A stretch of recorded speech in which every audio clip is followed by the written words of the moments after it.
తల్లి బిడ్డల ఆరోగ్య భద్రతకు భరోసా కల్పించే 102 ఉచిత సేవల ఎక్స్‌ప్రెస్ వాహనాలను ప్రభుత్వ విప్ విజయవాడ సెంట్రల్ ఎమ్మెల్యే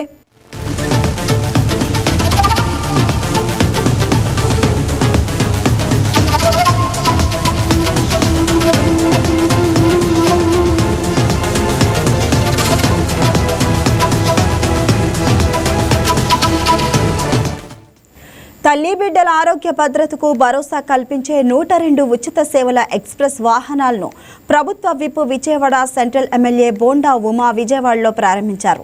గర్భిణీలు, బాలింతలు, చిన్నారులకు అత్యవసర సమయాల్లో సురక్షితమైన రవాణా అందించేందుకు తల్లి బిడ్డల ఎక్స్‌ప్రెస్ వాహనాలు ఎంతో ఉపయోగపడతాయని తెలిపారు.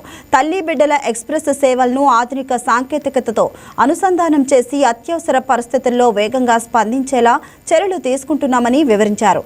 విజయవాడ ప్రభుత్వ ఆసుపత్రిలో క్రిటికల్ కేర్ సెంటర్ను త్వరలో అందుబాటులోకి తెస్తామని బోండా ఉమా చెప్పారు.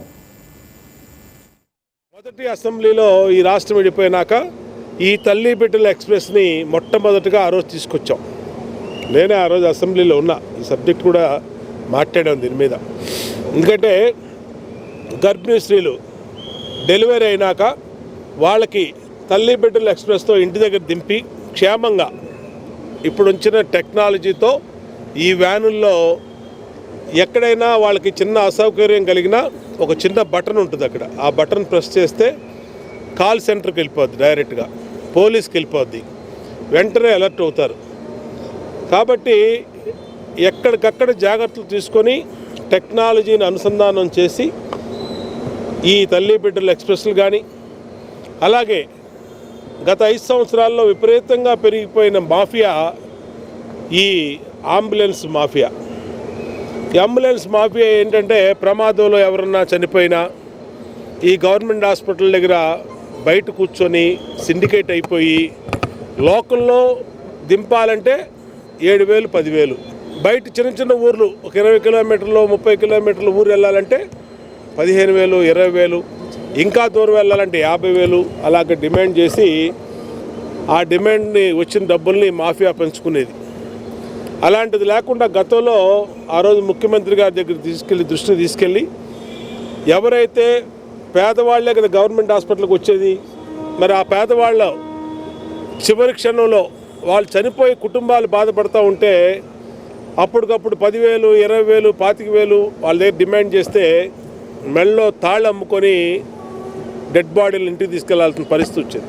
అలాగే గవర్నమెంట్ హాస్పిటల్ డెలివరీ అయినందుకు డబ్బులు ఇస్తున్నాం, అట్లాగే తల్లి బిడ్డల ఎక్స్‌ప్రెస్ ద్వారా ఇంటి దగ్గర దింపుతున్నాం. అన్ని రకాలుగా పేదల ప్రభుత్వం, పేదల పక్షపాతి ఈ రాష్ట్ర ముఖ్యమంత్రి చంద్రబాబు నాయుడు గారు నిరంతరం వాళ్ళ బాగోగుల కోసం ఆలోచన చేస్తూ ఇప్పటికీ 24 నెలల్లో సంక్షేమం పేదవాళ్ల కోసం 1,59,000 కోట్లు ఖర్చు పెట్టాం. రేపు మళ్ళీ అసెంబ్లీ సమావేశాలు ఉన్నాయి. అసెంబ్లీ సమావేశాల్లో మళ్ళా పేదలకు ఇంకా ఏం మంచి చేయాలి, ఏం మేలు చేయాలనే దాని మీద చర్చిస్తాం. ఒకవైపు అభివృద్ధి, ఒకవైపు సంక్షేమం తీసుకెళ్తాం. ఈ వెనకాల ఉన్నటువంటి క్రిటికల్ కేర్ సెంటర్ను కూడా త్వరలో గౌరవ ముఖ్యమంత్రి చంద్రబాబు నాయుడు గారు, కేంద్ర మంత్రి గారి చేతుల మీదుగా, ఆరోగ్య శాఖ మంత్రి శ్రీ సత్యకుమార్ యాదవ్ గారి చేతుల మీదుగా ఇంకొక కొన్ని రోజుల్లోనే ఈ క్రిటికల్ కేర్ సెంటర్ను కూడా వినియోగంలో తీసుకొస్తాం.